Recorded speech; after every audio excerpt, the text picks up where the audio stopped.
Pada video kali ini saya akan bahas tentang hubungan antara sudut slip dengan self lining torque, yaitu torsi pengembali yang secara sendiri, self lining torque.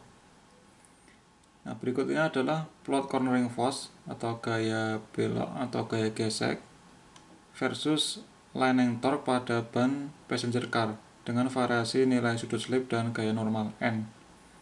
Nah, ini kita lihat ban yang digunakan adalah diameter peleknya adalah 5 inci, berarti ini termasuk kecil, berarti dia passenger car. Kemudian tebal dari bannya sidewall ke sidewall adalah 7,6 inci. Kemudian tekanan bannya standar yaitu 24 psi, dan ini sumbu tegaknya itu adalah cornering force dan sumbu datarnya adalah self lining torque.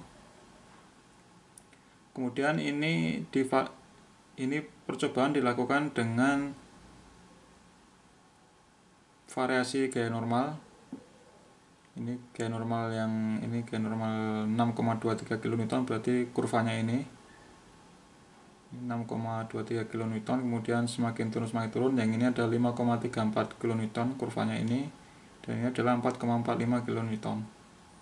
Nah, ini berarti titik ini adalah sudut slip konstan, ini 2 derajat, ini 3 derajat, ini 4 derajat, 5, 6 derajat, 8 sampai ini 8 derajat paling maksimal.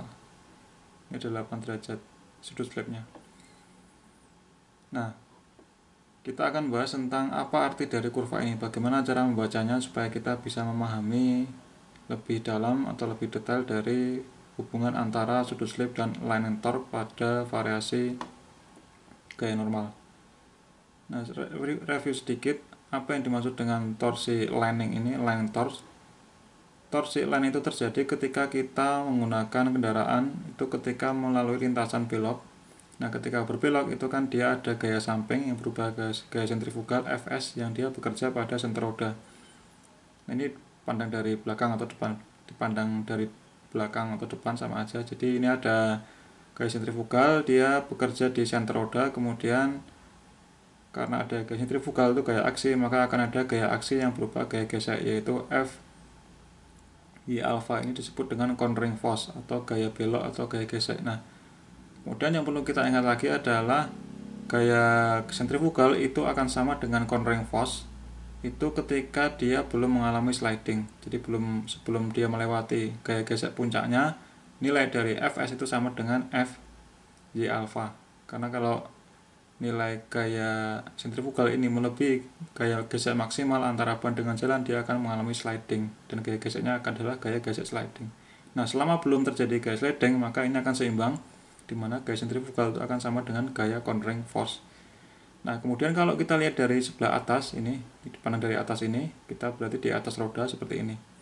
Nah, ketika terjadi atau terkena gaya sentrifugal Fs, itu ternyata gaya reaksi gaya geseknya itu tidak segaris dengan gaya sentrifugalnya. Itu ada jarak yang sebesar Tp. Nah, ini ada gaya sentrifugal ke kiri, kemudian gaya geseknya itu tidak segaris, melainkan dia ada di belakang sedikit. Dengan sudut alfa tertentu, dia akan muncul jarak Tp. Ini adalah menunjukkan pusat dari gaya geseknya, yaitu mengarah ke kanan. Fs-nya ke kiri, kemudian Fja gaya geseknya ke kanan, berarti dia akan ada torsi yang arahnya itu adalah berlawanan arah jarum jam.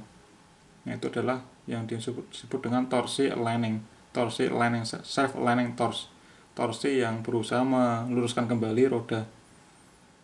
Itu adalah fenomena lining torque, di mana dia akan berusaha mengembalikan posisi ke A, ke lurus. Nah, berarti ketika kita belokkan, ketika kita lepas setirnya, itu torsi ini akan berusaha mengembalikan roda itu kembali lurus lagi. Nah, itulah kira-kira apa yang dimaksud dengan lining torque ini. Nah, sekarang bagaimana kita membaca dari kurva ini? Nah, ini tadi adalah kurva yang awal tadi, sama, saya copy saja di sini. Nah, apa artinya? Artinya kita bisa pandang dari dua sisi. Yang pertama itu untuk gaya normal yang sama. Gaya normal yang sama itu berarti ini, satu garis ini, satu garis ini, atau satu garis ini, atau satu garis ini. Jadi pokoknya dia yang arahnya yang ini. bisa 6,23 kN, bisa 5,34, bisa 4,5. Jadi tidak ada yang garis yang ini, yang kesana itu enggak ada. Jadi hanya ada garis yang tegak ini, tidak ada garis yang mendatar. Nah, itu cara pertama ketika gaya normalnya sama atau konstan. Nah, yang kedua nanti kita bahas untuk sudut slip yang sama. Nah, untuk sudut slip yang sama itu artinya yang kita bahas nanti adalah kurva yang ini. Untuk sudut slip yang sama tetapi gaya normalnya bervariasi. Itu yang garis yang mendatar ini. Nah, itu yang kita bahas. Yang kedua. Jadi yang pertama kita bahas yang kurva ini dulu. Yang tegak, kemudian yang kedua ini kita bahas kurva yang ini. Dan nanti kita gabungkan seperti apa yang bisa kita pahami. Nah, kita menginjak yang pertama yaitu ketika gaya normal, atau kita menganalisis kurva ini atau membaca kurva ini untuk gaya normal yang sama, itu yang garis tegak ini. Nah, apa artinya? Ini kita lihat bahwa yang sebelah sumbu tegaknya adalah cornering force. Ingat bahwa cornering force itu sama dengan gaya sentrifugal ketika dia belum mengalami sliding. Jadi ini kita bisa anggap dia adalah gaya sentrifugal. Kemudian ini adalah besarnya dari torsi lining, self lining torsinya. Kemudian ini adalah ketika gaya normalnya adalah 6,23 kN ini. Nah, jadi ketika cornering force itu sama dengan gaya sentrifugal itu sama dengan gaya gesek, itu ketika sebelum terjadi sliding, itu ketika kita tingkatkan. Jadi ketika kita berbelok dengan kecepatan yang lebih tinggi, artinya kita tingkatkan gaya sentrifugalnya ketika tinggi, maka akan menyebabkan sudut slip yang semakin besar. Nah, ini sesuai dengan teori yang ini. Ketika kita tambahkan gaya sentrifugal ke kiri, maka akan muncul sudut slip yang lebih besar. Karena apa? Karena deformasi dari tapak ban ini akan semakin besar, jadi akan semakin meleot, sehingga sudutnya itu akan semakin besar sudut slipnya. Nah, ketika gaya sentrifugal bertambah, ini maksudnya cornering force-nya kita tambah, berarti sudut alfanya bertambah. Yang kita lihat ketika ini ditambah, maka dia akan naik, ini naik.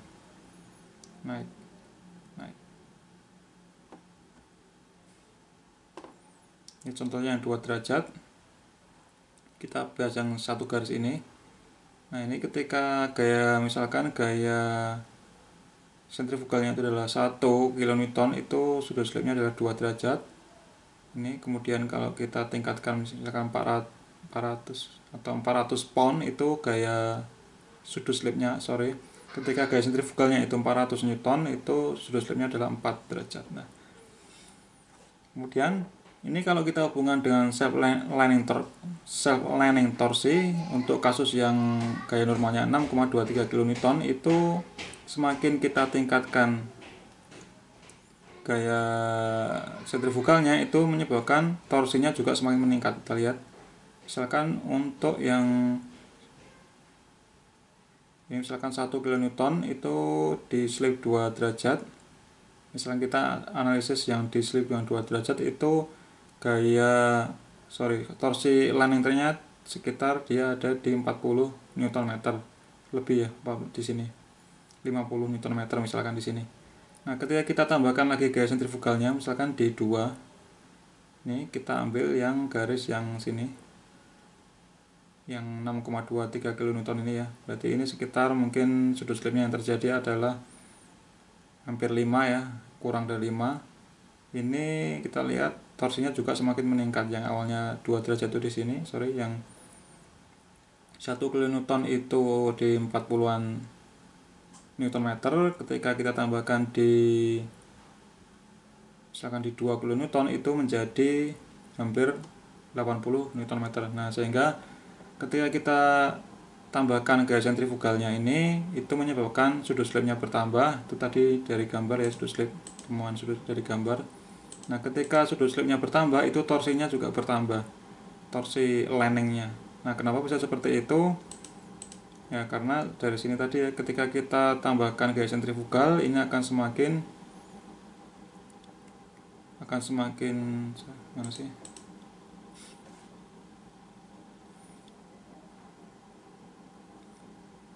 Oh iya, ini sudah saya gambarkan di sini penjelasannya. Jadi Kenapa ketika kita tambahkan gaya sentrifugal itu torsinya juga bertambah? Kalau sudut slip bisa kita pahami secara mudah dengan penjelasan tadi. Jadi ketika gaya sentrifugalnya kita tambahkan, ya berarti akan terjadi sudut slip yang semakin besar. Nah, kemudian torsinya juga semakin besar. Nah, kenapa bisa seperti itu? Tetapi ingat, ini ada puncaknya ya.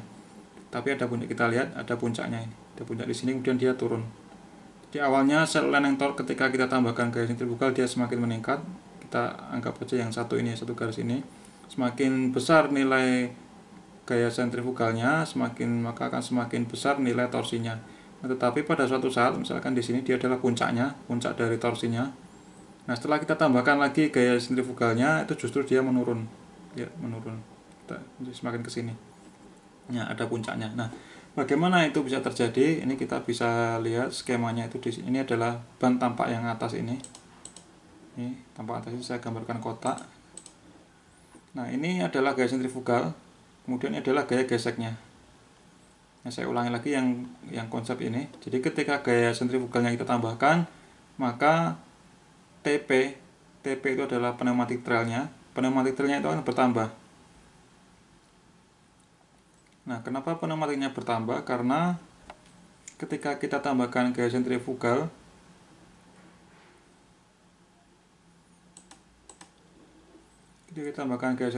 maka ini akan semakin meleot ya, semakin jadi ini semakin panjang pelewat deformasinya akan semakin panjang. Jadi awalnya itu segini, ketika kita tambahkan gaya sentrifugal dia akan semakin panjang gini.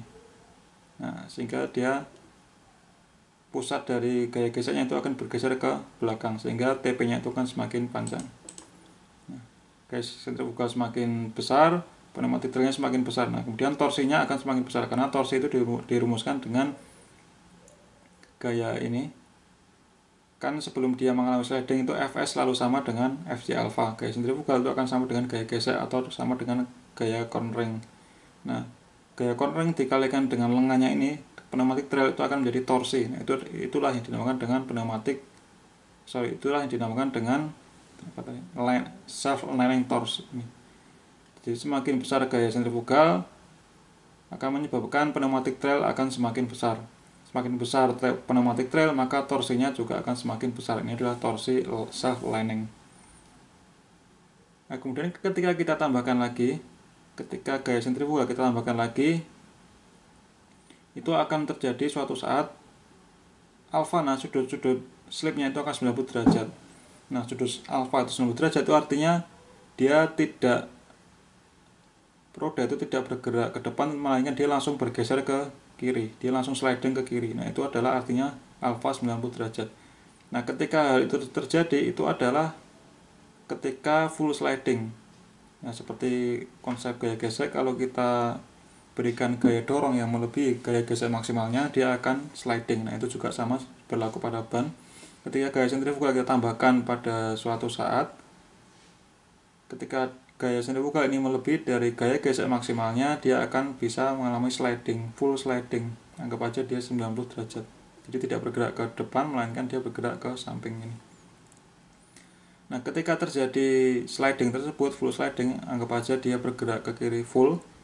Dia sliding ini dari pandang dari atas ya ke kiri, maka gaya gesek itu akan kurang dari gaya sentrifugalnya. Nah, karena gaya sentrifugalnya melebihi dari gaya gesek maksimalnya. Oleh karena itu akan ada peak. Jadi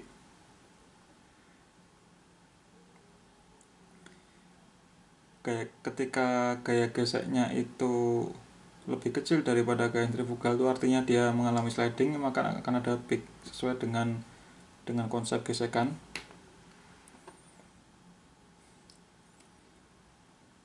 Nah, peaknya ini tapi yang kita bahas bukan peak dari gaya gesek maksimalnya, tetapi yang kita bahas adalah peak dari torsi lining torque.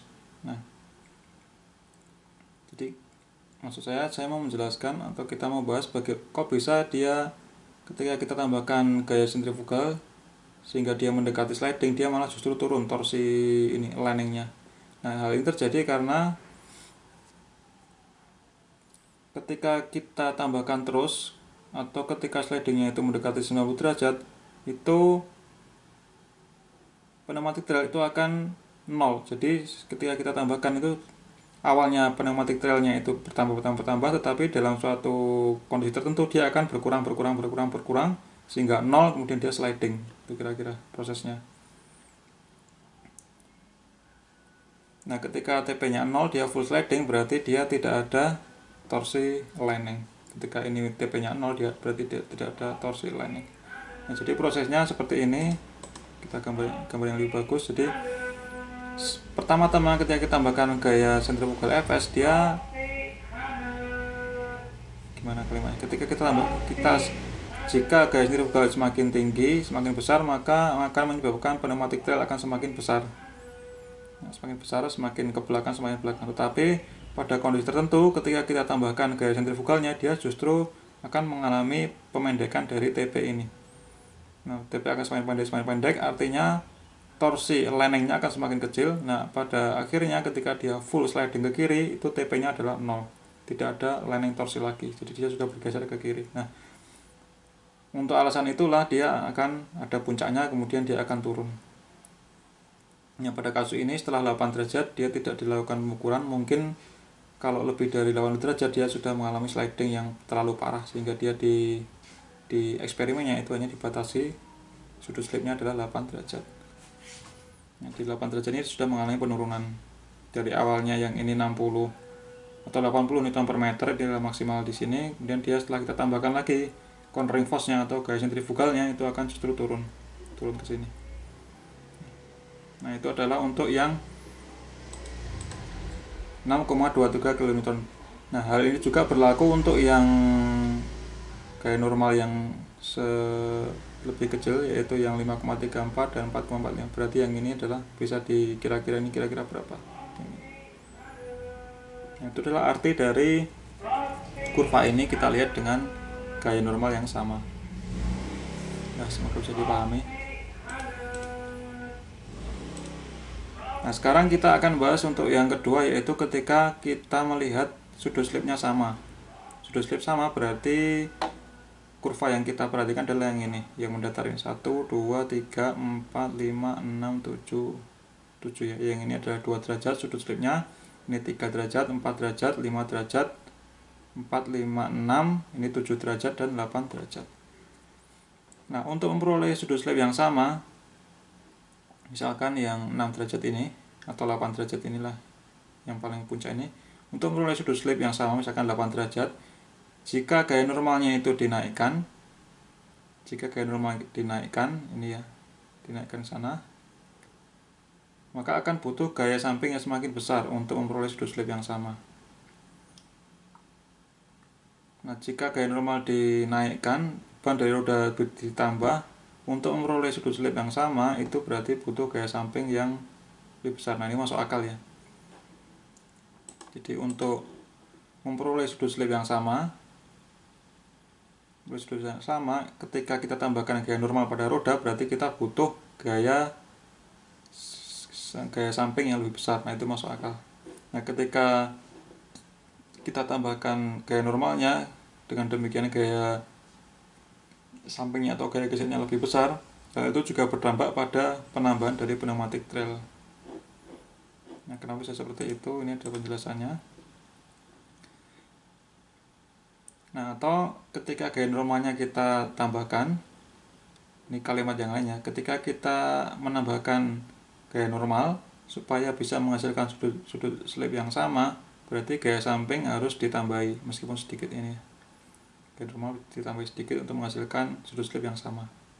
Nah, kemudian ketika ini kita lakukan, ketika gaya sampingnya juga naik, itu akan menyebabkan moment aligningnya juga makin besar. Kita lihat torsinya juga semakin besar yang ini. Ini ketika kita tambahkan gaya normalnya, ketika ini kan sana kan gaya normal semakin besar, ini sini kan semakin besar gaya normalnya. Ketika kita tambahkan gaya normalnya, berarti gaya sampingnya juga semakin besar untuk sudut slip 8 derajat ini. Demikian juga dengan self aligning torsinya juga semakin besar, jadi semakin besar semua ini. Jadi untuk memperoleh sudut slip 8 derajat itu ketika kita tambahkan gaya normalnya, Itu ini kan gaya normalnya bertambah semua. Ketika kita tambahkan gaya normal, berarti itu juga akan mengakibatkan atau kita butuhkan gaya samping yang semakin besar, karena kan dia akan naik. Ini berarti dia naik juga. Nah, selain itu kita lihat dari sumbu datarnya, dia juga meningkatkan torsi landingnya. Nah, kenapa seperti itu? Kita bisa bayangkan karena ketika gaya normalnya itu kita naikkan, itu deformasi pada ban juga naik. Nah, ketika deformasi itu artinya dia panjang tapak bannya deformasi bertambah, maka panjang kontak patchnya, panjang tapak ban yang menyentuh tanah juga naik. Nah, akibatnya TP juga makin besar. Maksudnya ini ya. Ketika kita tekan roda itu, kita tambahkan gaya normal, maka akan menyebabkan ini TP-nya juga semakin besar karena dia akan semakin panjang kontak patchnya akan semakin besar sehingga akan meningkatkan TP, sehingga kurvanya ya seperti ini naik. Ketika kita tambahkan gaya normal, itu kita untuk memperoleh sudut slip yang sama kita butuh converging force yang lebih besar dan juga akan menghasilkan self landing torsi yang lebih besar. Itu adalah cara baca kurva ini. Kurva yang menunjukkan antara converging force dan self landing torsi pada variasi gaya normal dan variasi sudut slip. Begitu juga dengan yang 8 derajat, 6 derajat, 4 derajat dan seterusnya. Itu adalah cara baca dari kurva ini. Nah, kemudian di video selanjutnya kita akan bahas tentang variasi landing torsi akibat variasi sudut slip dan gaya normal. Variasi landing torsi akibat variasi sudut slip dan gaya normal. Ini adalah sama seperti tadi, tapi kita bahas lagi supaya lebih jelas di video selanjutnya. Terima kasih, sampai ketemu di video selanjutnya.